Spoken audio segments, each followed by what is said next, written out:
For centuries, travelers approaching Akar Kuf, the great ruin rising from the flat land west of Baghdad, thought they were looking at something far older and more infamous than a Keset monument. They thought they had found Babel. The ruin was so conspicuous, so solitary, and so tower-like on the horizon that Western visitors from the early modern period repeatedly confused it with the Tower of Babel, long before archaeology gave the site its proper name, Der Kuragaldza, a royal city founded in the 14th century BCE by Keset king Karagalzu I, about 30 kilometers west of central Baghdad.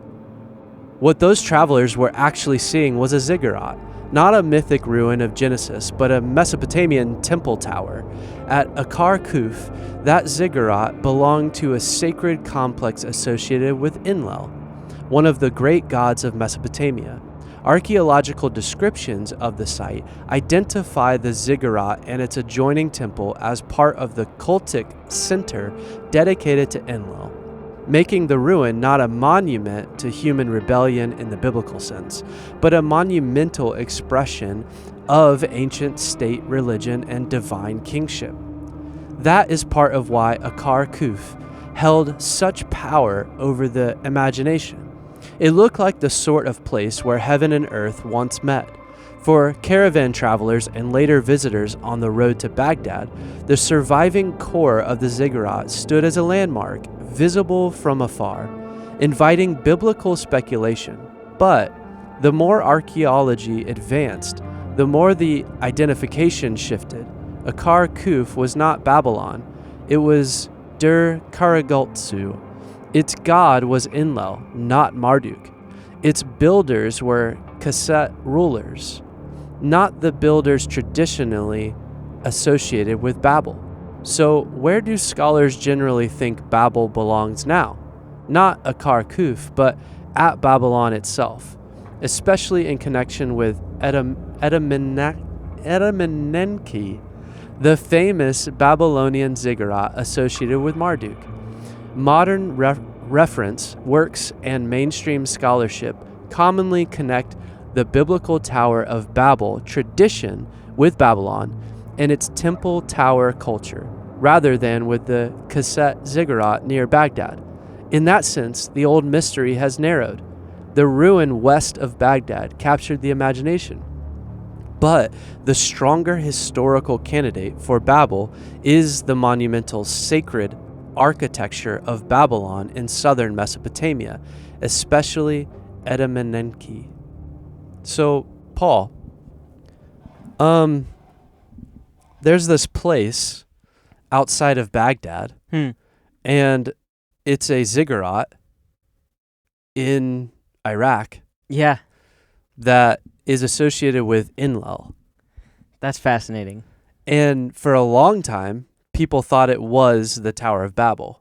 Wow. So then Yeah.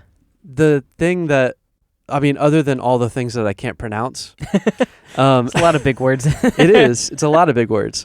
The thing that I found interesting is in the process of figuring out what this ziggurat is outside of Baghdad, you come across like a temple center for Enlil, a Mesopotamian god.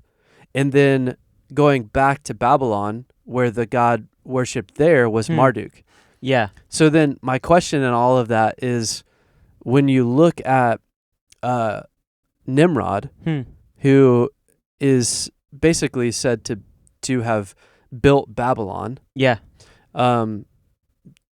does the god Marduk, is that who the Tower of Babel is built to? And the reality is this is not really a question to you. It's more so a thought I've never had. Yeah. That the Tower of Babel actually not being in spite of Yahweh, but instead to be a temple for a lesser god.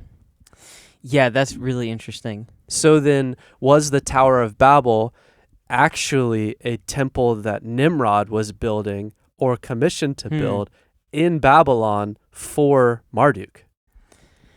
Yeah, and even I guess what I think through that, my first thoughts are like that seems like it would be more consistent Mm-hmm. because when we look at, especially when people built towers, Yeah. I can't think of a single example where in ancient history where people did that and it wasn't for a god. Right. Yeah. Like that was no the one is purpose. ever like, let me do this for myself. Correct. It was always, let me do this in honor of this other thing. Yes. And honestly, even looking at the language of Nimrod, Yeah. of him becoming a Gibborim, Yes. it's like, well, that would actually make sense that he would build it for the thing that's making him a Gibborim. Oh, for sure. Yeah. Well, and in that It's establishing idea, that power dynamic that they want. Well, and when you look at Tower of Babel, which it is interesting, it's like that's why there's some discrepancy of like there is a ziggurat that people are like that used to be the Tower of Babel. Yeah. And I think the one that we picture a lot of times is actually the temple to Enlil in Baghdad. Which that's the one that I've seen pictures of. You're like, Right. this is the Tower of Babel. Yeah. So when you said, I was like, oh, that's that's like, the temple to Enlil, that's fascinating. which is kind of awesome. That is cool. Yeah. And terrifying. But Yes. But the thing that it made me think of is like I think I just always think of these two things separately. Yeah. But a lot Yeah. of the conversations that we're having has started to blend these things together in a way that would be more true to the ancient culture.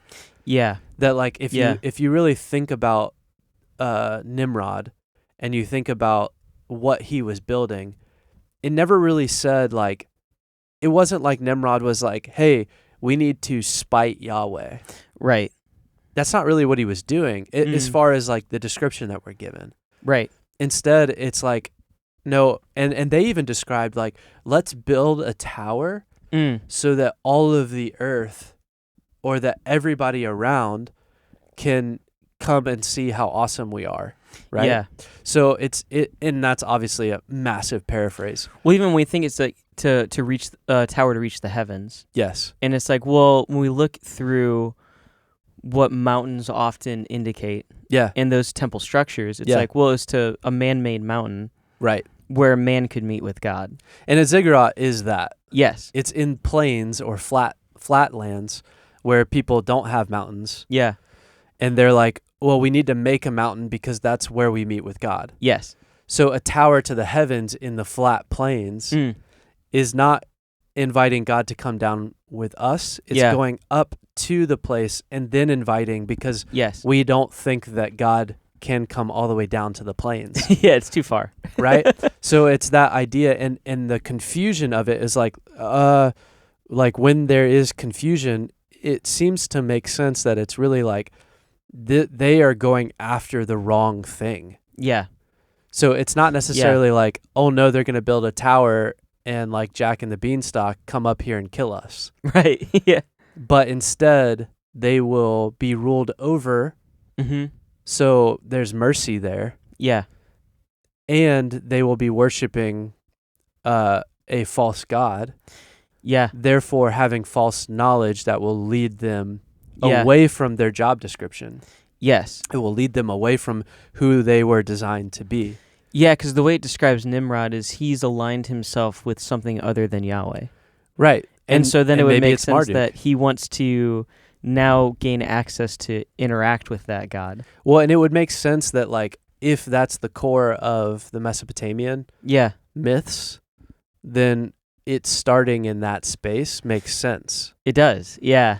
So like the idea that the Tower of Babel is actually potentially a ziggurat built, commissioned by Nimrod for worship of Marduk.